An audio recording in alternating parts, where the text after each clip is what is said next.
Welcome back. All right, so we will have no sweeps in the East. Boston came back and even their series, meaning Gold and Black is not jinxed tonight. Pittsburgh did the same, so Vegas, although Vegas has gray more than they have black, so we'll see. All right, it was Varlamov versus Jari. So Barry Trotz is never shy about switching goalies. Doesn't matter to him to win, lose, doesn't matter. If he has a rotation, he sticks to it. Penguins wearing these, the yellow thirds. Again, after losing game one wearing them, they are bound and determined to wear them for a win. It was the Crosby line versus the fourth line to start out. So the identity line, as they call it. And so this was a matter of trying to hit their way through this.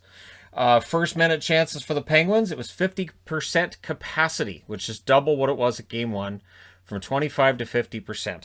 So very loud building tonight in Pittsburgh. Although I do wonder if they still pipe in a little bit of crowd noise here and there. I do wonder. Aston Reese then had a shot that was saved. All Penguins first 3 minutes in this. Looks like Crosby's going to see a lot of Cizikas. That would change, though, at least at different points during the game. And then it's Rust on a turnover. He gets a goal at 3 minutes and 22 seconds. So Pittsburgh had 1-0. And for the Islanders, they were reeling at that stage. Penguins then pressed for another right after. Aston Reese really wanted one. He wasn't going to get it tonight. Shots were 5-2 for the Penguins at 6 minutes. So the Islanders kind of caught on their heels a lot early on in this one. Kapanen then had a shot that was stopped. Penguins' chances coming in waves. Remember, this is a team that's lost 10 out of 11 in the playoffs. And tonight, right out of the gate, you could see they were bound and determined not to lose another one. So Varlamov denies Gensel. Crosby trying to generate one.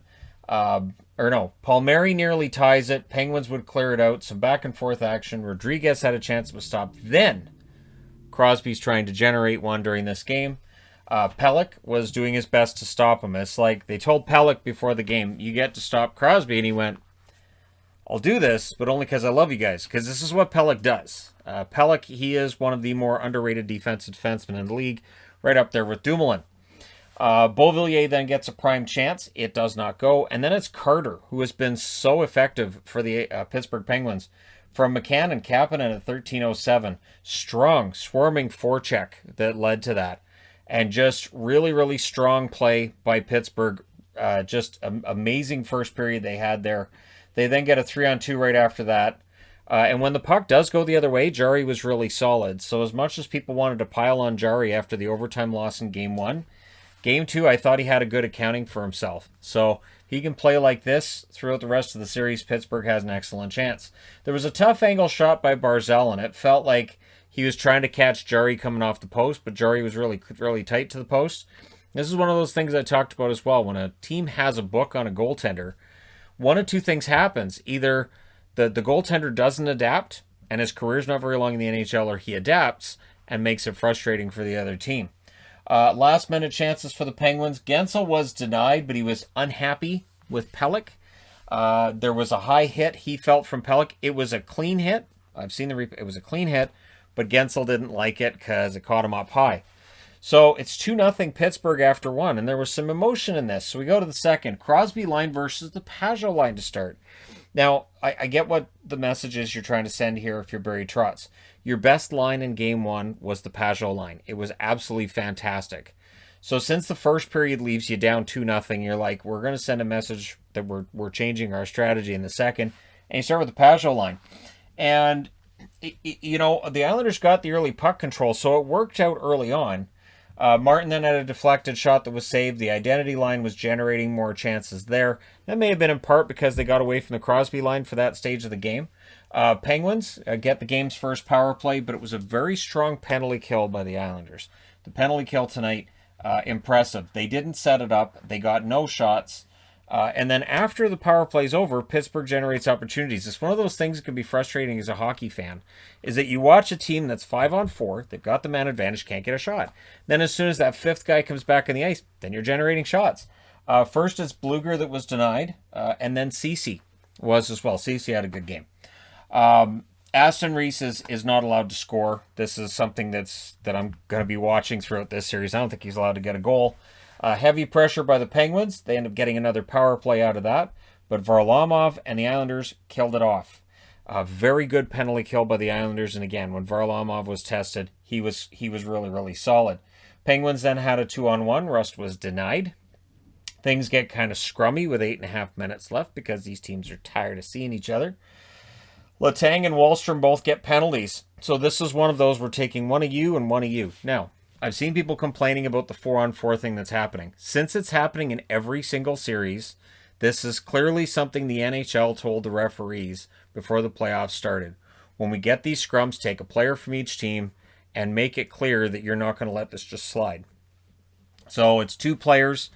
Keep an eye on it, though, because honestly, and I heard it during this game too, if you want to stop this scrummy back and forth kind of thing, take 1.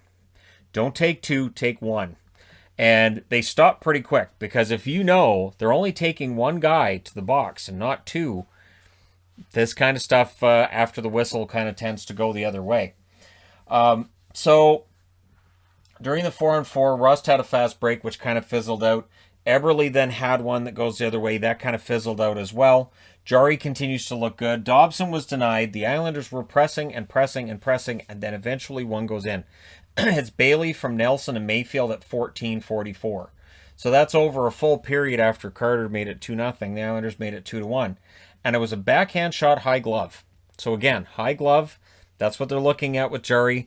The funny thing is, if you look around the NHL, I'm pretty sure the stats will show you that high glove is where you shoot on a lot of goalies in the NHL. So it's not really a huge secret that goaltenders are weaker with the high glove side. The low shots really don't go in very often, so it's usually the higher shots that end up going in the net. Depends on the goalie, yes.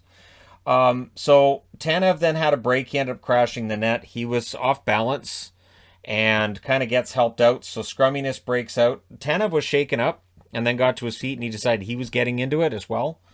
Martin and Aston Reese then paired off as if they were going to fight, but the fight didn't actually occur, so we end up with 4-on-4 action. Pajot had a fast break. That chance deflected out. Pulock then had a near miss wide. The Islanders, it really felt like as this period went along, they had their game back. They outshot the Penguins. They were playing their game, and the Penguins needed to turn it back in their favor, or else you were risking this being tied, maybe going overtime, and the Penguins didn't want that tonight. So Beauvillier had a shot that was saved. Jari then denies Pajot, and it felt like the next goal was huge. It didn't happen, which is also huge that the next goal didn't happen. But it felt like a next goal would be potentially that difference maker, right? Last minute, Varlamov made a save on Rodriguez. We go to the third period with it 2-1. Pajot slammed Dumoulin into the boards. Now, that draws a crowd. Now, when I say slams into the boards, what I mean is that Dumoulin was already off balance, and Pajot just kind of helped him. It was not a really ugly, dirty hit or anything like that, but it's just sort of the guys going to the boards, you don't really stop them from hitting the boards. But it was a scary hit on Dumoulin, so he made his exit.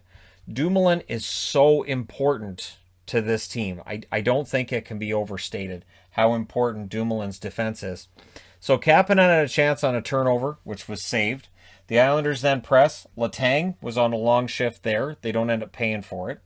Gensel hits the outside of the post, I should say. Rust was denied, and Varlamov holds on to it. Barzal then had a fast break that was defended. Rodriguez gets a chance the other way, but the teams were taking safe plays in the second half. This wasn't a situations where you're throwing it into the middle of the ice a lot. This wasn't a situation where you're trying to make those home run passes that can end up going the other way too, right? Gensel, it looked like, had scored, maybe. I'm not saying the puck was in. But Varlamov has it under his pads. So what do? You slide your pad forward and then you spin around. And if the puck's under your pad, can't prove it went in the net. So maybe it was, maybe it wasn't. We will never know. So, and I'm not saying it did or it didn't cross the line. I just thought Varlamov right there showed that's a veteran goaltender. Going, that's under my pad. Where is it? Oh, well, I'll just find out. We'll slide this forward and flip it around. And done. Problem is solved. McCann was then denied. The Islanders cleared it. Mayfield was denied as well. Cizikas with the chance that goes wide. The Pens were stealing pucks and they were cycling it. They were playing a game that would have made the Sedins tear up. It was just the cycle game was strong with these guys tonight. Clutterbuck fires one high. The Penguins would ice it with 3:06 left. Bailey misses one high. It's about as close as they got, really. Dumoulin's defense, because he did come back into the game, his defense and his first pass are so key. His ability to defend, shot block, and he's a fearless shot blocker, and that first pass out of the zone, you cannot underestimate how important that is. You can't overstate how important that is to the Pittsburgh Penguins and their ability to win these games. And it really is key. I know that their recent years in the playoffs have been a misadventure, but having a healthy Dumoulin makes a big difference. Goaltender gets pulled with 1:45 seconds left, and then with 1:28 seconds left, Brian Rust has a brain fart here. You can't close your hand on the puck. Everybody knows this, and he did. And then it goes out, and guess what? You close your hand on the puck and fling it out of your zone. That's a penalty.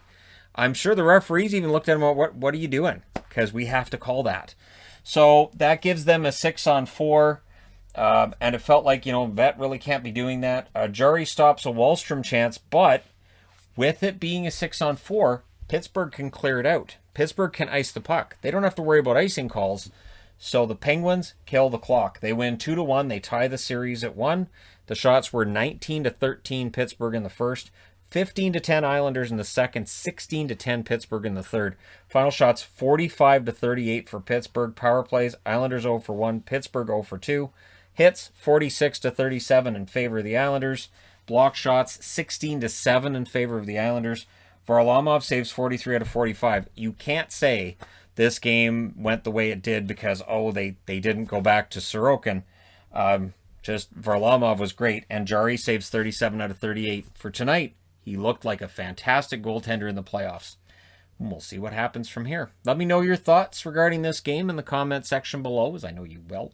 Don't forget to hit like and subscribe. If you're browsing your way through, just happened upon this video, I will be reviewing Tampa Bay and Florida in between the second and third period between Vegas and Minnesota. So there you go. Let me know your thoughts. Thank you guys so much for all your support. I'll talk to you again soon.